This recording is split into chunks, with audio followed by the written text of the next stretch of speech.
Hello, everybody, again. Today we're going to read a story called Way and the Golden Goose.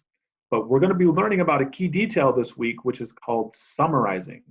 When we summarize a story, we are just telling the key details in our own words to get the big idea of what we're learning about. Now, that is different than read-tell. I know a lot of you have done retells before, and that's when you just tell the story again and you use the author's words and you tell as many details as can. But when we're summarizing, you just tell the most important events in the story, use your own words, but you keep in mind what the big idea is mostly about for the story. And in both of them, you have to make sure that you remember those details from the text and put them in the correct order. Because if we tell the story in a random order, it's not going to make any sense, whether we're retelling or summarizing. So that is very true. So I'm going to read you guys a story, and we're going to, as we go through it, we are going to ask ourselves some questions about the summarizing of the story. The Way and the Golden Goose. Long ago, there were three brothers who cut and sold wood to provide food for their family. One day, Shen, the eldest brother, went to work in the woods with his rice cake and tea. A tiny gray-haired man stepped out of the brush. He asked if he might share the boy's food. I only have enough for myself. Shen gobbled up the food and continued walking. But soon he stubbed his toe and had to go home with no wood to sell. So Mr. Karras, I want to stop right there and just kind of talk about who's in the story so far and like what's happening. Well, so far I know that we've met the oldest brother. His name is Shen. So that must be this guy according to the picture here. He does look like a young guy because the other guy looks like the older guy that he met who was asking for some food. So we have Shen and then a tiny gray-haired man, and he's asking for food, and Shen said no, right? That's right. Okay, let's keep going. Fang, the second brother, took Shen's place. He walked into the woods with his rice cake and tea. The same tiny man stepped into his path and asked him to share the boy's food. No, it's all mine, said Fang. He swallowed the rice cake and in one bite and drank the tea. Fang went on his way, but soon tripped over a thorny brush. He had to go home with no wood to sell. Wei was the third brother, and even though he was small, he took Fang's place to cut the wood. Into the woods he walked with his rice cake and tea. The tiny gray-haired man stepped onto his path and asked to share the boy's food. Of course, said Wei. Okay, so now let's talk about what happened in the second part of the story there. So first, Shen didn't share, and then there was a second brother, Fang, right? Fang, that's right. Fang also didn't share, and then this is the third brother, Wei, and the same tiny man kept asking for food, but Wei ended up sharing with him, right? That's right. Wei was actually being nice, and he was being humble and shared his food. He was being very generous, in my opinion. Generous is, when you are willing to give pretty much anything to people. So. Yep. The first two brothers were reluctant to give away his food, weren't they? Very true. Yep. Good use of vocabulary, Mr. Karras. You have a kind heart, said the little man. Then he pointed to a tree. Take this tree and you'll find a surprise. Wei shook the tree and soon a golden goose landed at his feet. Sell the golden feathers at the inn and you'll be rich for life, said the man, who then disappeared. Wei took the golden goose to the inn. When the innkeeper's daughter saw it, she reached out to touch the feathers and stuck right to the goose. Her sister tried to pull her away, but she found she was stuck to her sister. The goose squawked and the sisters howled. Just then, the king and his daughter rode by. They saw the goose and the two sisters running in circles, squawking and howling. The king's daughter laughed and laughed. Mrs. Callier, I want to stop you right there. So I want to ask myself, is this new part of the story an important detail that we need to remember? Did this change the course of the story? I think it did because there's a new character. They added the innkeeper and the innkeeper's daughter. But it kind of brought like a humorous part to the story. There's a funny part now where there's just these two sisters stuck to this goose and they're just like running around. And if I came along that, I mean, I would laugh too. So the story before wasn't really all that funny, and now it's turning into a little bit of a funny part there. So I think it changed it a little bit. I would say that's an important detail to remember. I would agree. Whoever is responsible for making my daughter laugh is my friend for life, said the king. From that day on, Wei and his family always had enough to eat and never had to cut wood again. So now that we've finished that story, Mr. Karras, are you willing to summarize with me a little bit?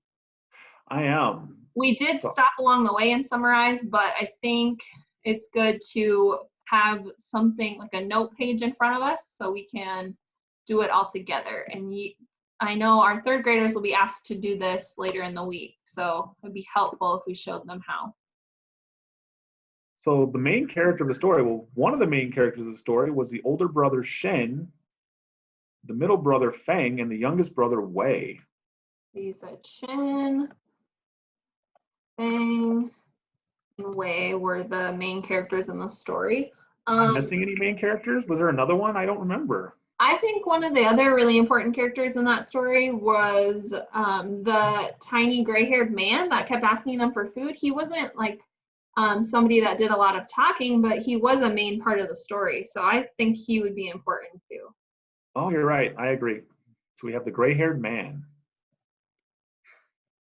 Okay, then the next question is, so it says somebody, we got that part done. It says wanted. What did they want? So what was the family doing and what was the gray-haired man doing? Well, the family was trying to go cut down trees so they could get money so they could buy food.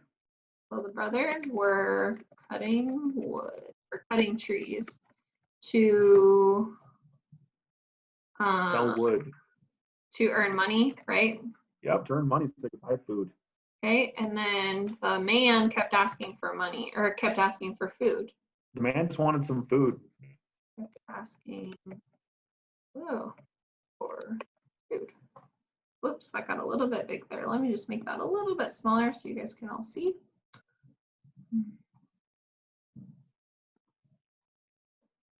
Food's a very important word there. I'm going to keep that one big.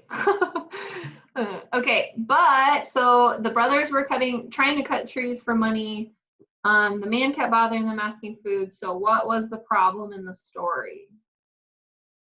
I would say the problem was that, I mean, the brothers still weren't able to do their job because the first time Shen went out, then the old man came and asked him for food, remember? And then he went back, and then Fang had to go out to go cut the trees, and then he asked Fang for food, and then he left, and then Wei finally came in to take his place. So I think they kept being bothered. I think the problem was every time the old guy would ask the two brothers for help, they would hurt themselves and not be able to get anything done.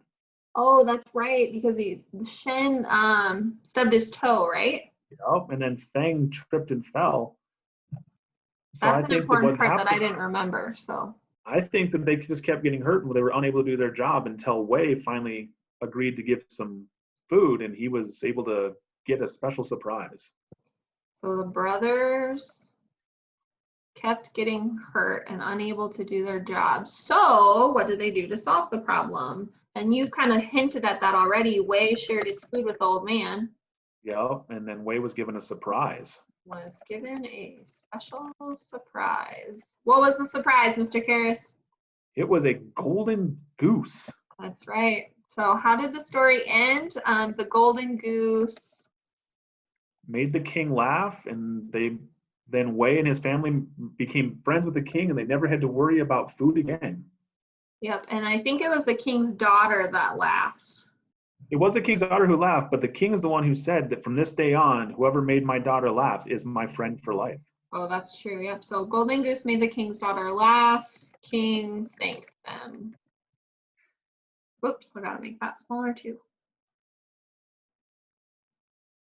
So you guys can all see it. Okay, so Mr. Karras, there's one more part on here. What was the main idea or the central message of this story? What do you think they're trying to teach us from this? If you are kind and share things, good things will happen to you. I think so too. Yeah. I mean, whenever I've been in like a grumpy mood, it doesn't seem like anything good happens to me that day. It just keeps getting worse and worse. But if I'm in a good mood and, you know, I do nice things for people, then it tends to keep me in a better mood and I have a lot better day. So, Yeah. And sometimes if you're in a bad mood and somebody brings you something nice, it makes your day better. it makes it better. Yeah, exactly. So now I'm going to make this a little bit smaller so we can see our whole summary that we've completed here. So says somebody, so the somebody in the story was Shen, Feng, and Wei, and the tiny gray-haired man, and they wanted to cut down trees to earn money, and the man wanted food, so he kept asking for it.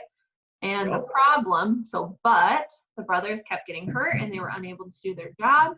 So Wei finally shared his food with the man and was given a special surprise, which was the golden goose.